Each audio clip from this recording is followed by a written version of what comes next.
وكان الله عليما حكيما.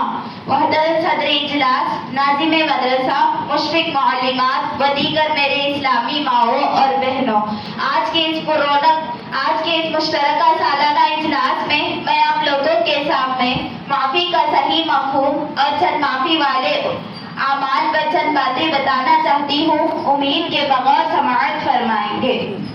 محترم سامعین و سامعات، ہر مسلمان کی ایک خواہش ہوتی ہے اور وہ اس کے لیے کوشش بھی کرتا ہے کہ کسی بھی طرح سے اس کے گناہ معاف ہو جائے اور وہ اللہ تعالیٰ کا محبوب بن جائے. بے شک اللہ تعالیٰ تو غفور الرحیم ہے، ضرور وہ گناہوں کو معاف کرنے والا ہے.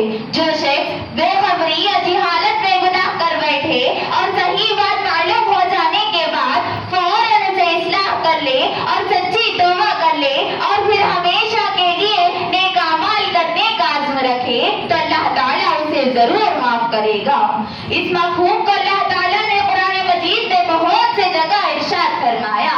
جیسے ایک جگہ ارشاد فرمایا انما التوبۃ علی اللہ للذین اور ایک جگہ ارشاد فرمایا ثم يتوبون من قریب فاولئک یتوب اللہ علیہم وکان اللہ علیما حکیما.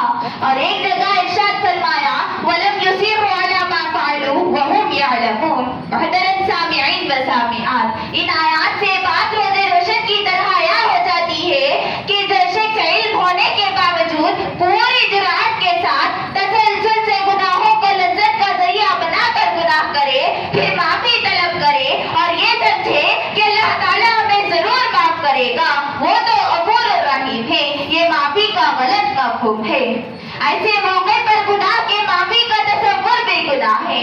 آپ ہی بتائیے، سود خور سودی لین دین میں رہتے ہوئے روزانہ معافی مانگتا رہے، کیا اس کی معافی کا تصور ممکن ہے؟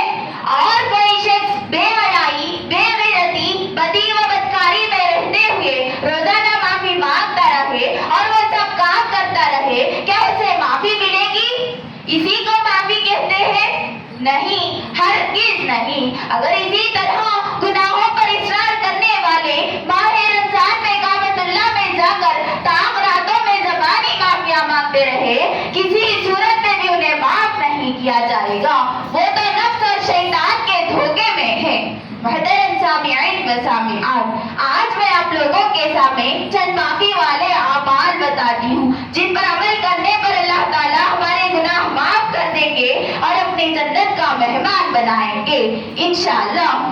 محترم سامعین و سامعات، اللہ تعالیٰ ہر شخص کو معاف کر دیں گے جو لوگوں کے کام آتا ہو، ان میں خوشیاں تقسیم کرتا ہو، ان کی بھوک پیاس اور تنگی میں خیر خواہ بن کر ان کی تعاون کرتا ہے.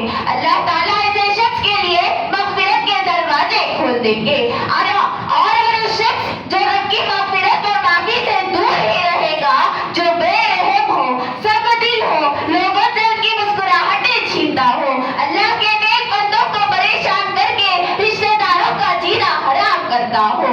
نبی کریم صلی اللہ علیہ وسلم نے فرمایا ایک شخص تھا، لوگوں کو قرض دیتا تھا، پر وقت وہ واپس نہ کر سکے تو وہ انہیں مہلت دیتا تھا یا معاف کر دیتا تھا. ایک دن اس کا انتقال ہو گیا تو اللہ تعالیٰ نے اس سے پوچھا تو اپنی نجات کے لیے کیا کیا؟ تو اس نے کہا کچھ نہیں، بس مخلوق کے خدا پر آسانی کرتا تھا.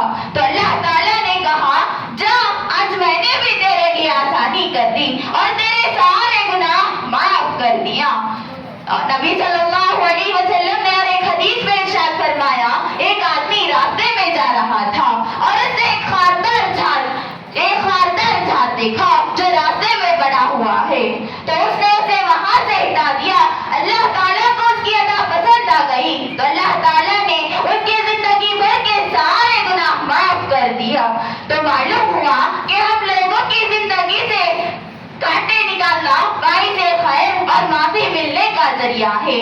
اسی لیے میری پیاری ماؤں اور بہنوں، ہم لوگوں کی زندگی سے کانٹے نکالنے والے بنے، ان کو کانٹوں میں ڈھکیلنے والے نہ بنے. نبی کریم صلی اللہ علیہ وسلم کتے کے لیے پانی پلانے والی عورت کے گناہ معاف کر دیے جانے کی خبر دی تو اندازہ لگائیے اشرف المخلوقات کو پانی پلانے، ان کے ساتھ رحم دلی اور احسان والا معاملہ